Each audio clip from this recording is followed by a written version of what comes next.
24 sa Davao, diba? So technically months lang ang agwat naman, but technically 24 to 25, sige, 25 na lang. But sa mga ganon, so 25 years ago, so ilang taon na ba noon, diba? So barely 18. Ang first talaga na ginawa sa amin, ginawa talaga, syempre hindi naman sa simula, hindi siya pinili, pilit lang siya. Yun naman ang totoo, huwag na tayo mag-joke-joke, pinilit. So you have to become aware. So pinili o pinilit by being a leader. So sa simula, pinilit. Yun naman, huwag na tayong ako, when I was, pinilit ako, syempre. Syempre, gano'n naman talaga ang mga ina, di ba?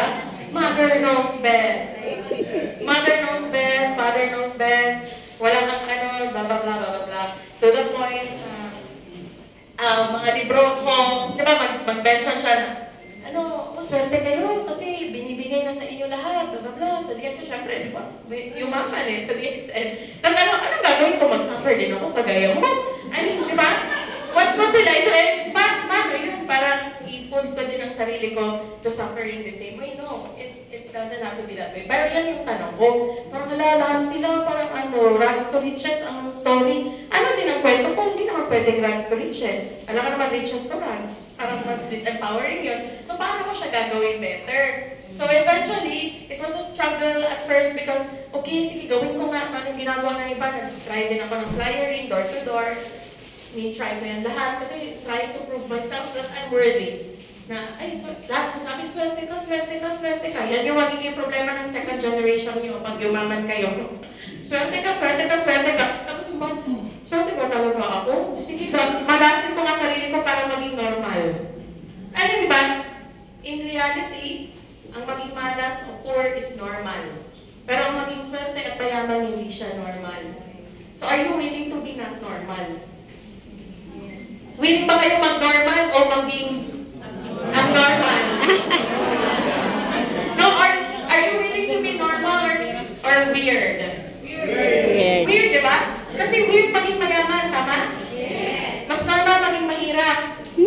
O, tingnan nyo ang movies ninyo. Pinapanood. Telenovela na lang sa Pilipinas. No? Sino ang bida? Mayaman, mahirap? O, syempre, mas maging mahirap na lang ako kagaya ko ng bida ng kwento. Di ba?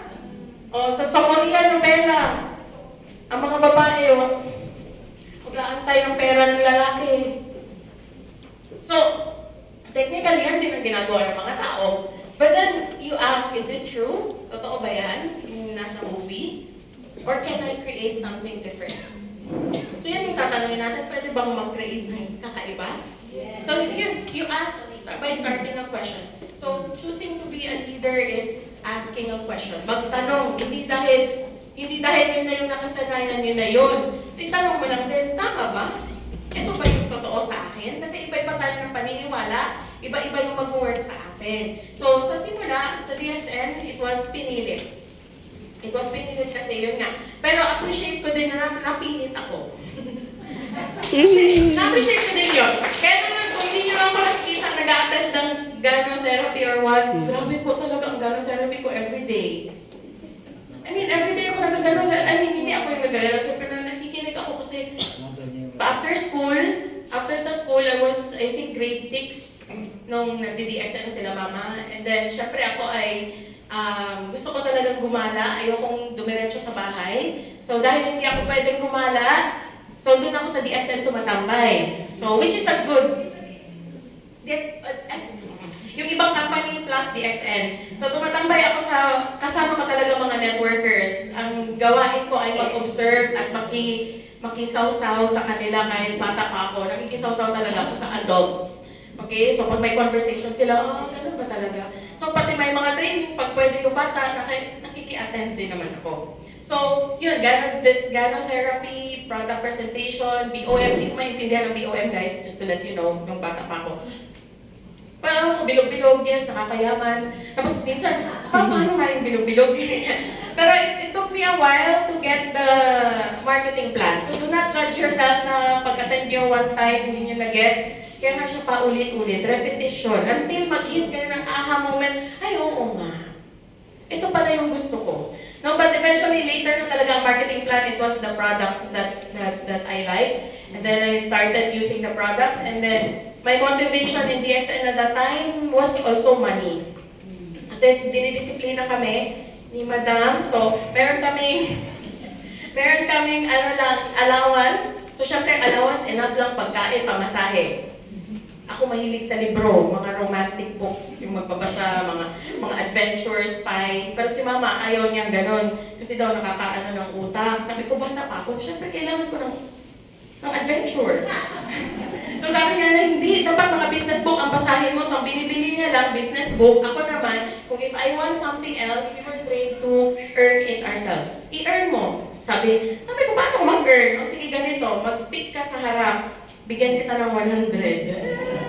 Siyempre, ikaw gusto mo ng pera, gagawin mo lahat. Sige, bahala na.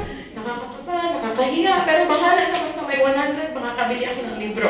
That was my motivation. So she started luring me with money by not giving enough money. So, hindi niya bigyan ng pera. Kasi hindi ko din alam, marami pa lang talaga silang pera. Kasi kung alam ko, marami kong pinabili ng bata ako. Pero hindi ko alam eh.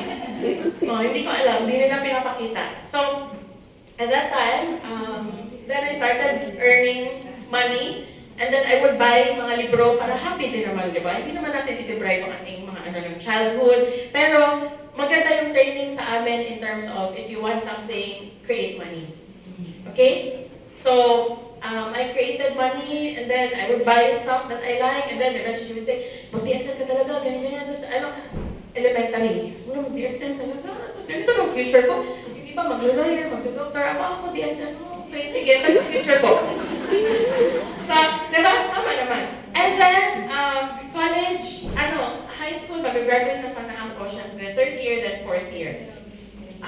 Nag-awin kami. Hindi niya ako kinausap ng 1 week kasi gusto niya ipapasa yung rich kid, smart kid. Pinusok pa man ako. Sabi ko, hindi ito para sa bata. Sabi niya, hindi pang bata yung rich kid, smart kid ang title. Hindi, tingnan mo ang dedication to the parents. Sabi niya, ang parents ang magbasa, hindi ang bata. Sabi ko, siya pinili. Hindi, I won't talk to you until you read that book. So, syempre, di ba, sa bata, pag hindi mo kausap ang nanay mo, parang masakit. So, syempre, sige, basahin ko na lang. Tapos doon, sa libro na yon, syempre, alam mo naman ng turo ni Robert Kiyosaki, huwag na mag-aaral. Kasi, ang aral, work, go to school, have a job, and then you work the same way like everyone else, and you won't be rich. Hindi ko alam mag-aaral, ha? So, sabi ko, okay, ma, hindi na ko mag-enroll for years.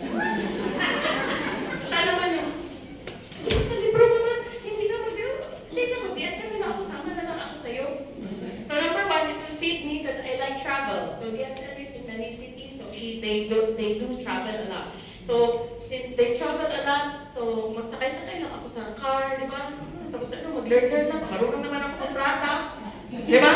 So, minsan, pinapasalita ako para cute. Uy, may bata na salita. O, marketing strategy yan, okay? So, totoo naman, kasi gumagamit din naman ako ng spirulina. So, I only talk about the products I consume. So, technically, yung pinapashare lang sa akin is ano yung benefits. So, syempre, mga bata, ipa-research nyo yan, may ChatGPT na, guys. Madali lang talaga, 1,100 lang ang niya per month. Andun na lahat ng information na kung makaka-earn ka ng many if you know how to do ChatGPT. So anyway, so ngayon ChatGPT na bata. Before wala naman ChatGPT. No, kailangan mo pa mag-research, kailangan maghanap ka ng mga libro. So that's what we did. And then eventually,